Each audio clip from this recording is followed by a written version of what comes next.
Hi, this is Rob from Dino Punch Games, here to tell you about our new Unity asset, Living Birds, available now in the Unity Asset Store. Living Birds is more than just a model pack with animations. It's actually a full system designed to allow you to put realistic behaving birds into any 3D game very easily. So what I've done is loaded up the Unity Bootcamp demo here to show you just how easy it is to get the birds going in your game. So the first thing you're going to want to do is import the asset from the asset store, or you can import the package locally on your hard drive by choosing custom package. When you do, there will be a Living Birds folder here in your project view.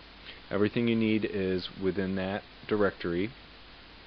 There's a document here to help you out if you have any questions or need answers about function calls or variables, but it's all pretty easy to set up.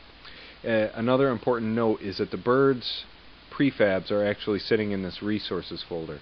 It's important that they stay within a resources folder because they are called directly through a script, so they need to be in a folder labeled resources. You can have a different resources folder elsewhere in your game, but the birds need to stay within a folder named that. So what I have set up here is a couple of different prefabs just to make it super easy to get the birds into your game. There's two components to Living Birds. There's a controller and there are targets, ground targets and perch targets. So you're going to start by dragging in a controller into your game. It's labeled _Living Birds controller, and it just has a very simple script here on it that you can set up. The ideal number of birds is a number that it's going to try to have active at any given time.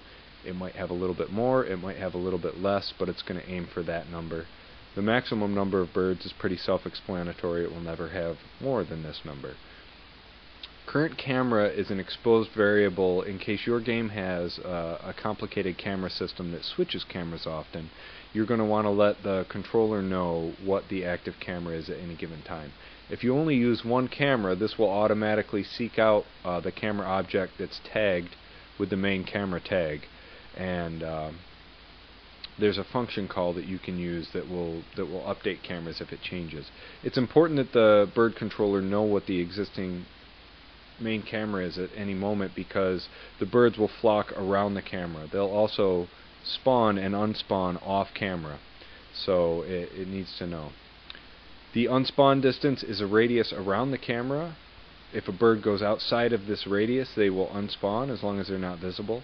It will also dynamically load and unload the targets that are within this radius around the main camera, so that the birds won't be landing far off in your game doing things that you can't see, wasting system resources.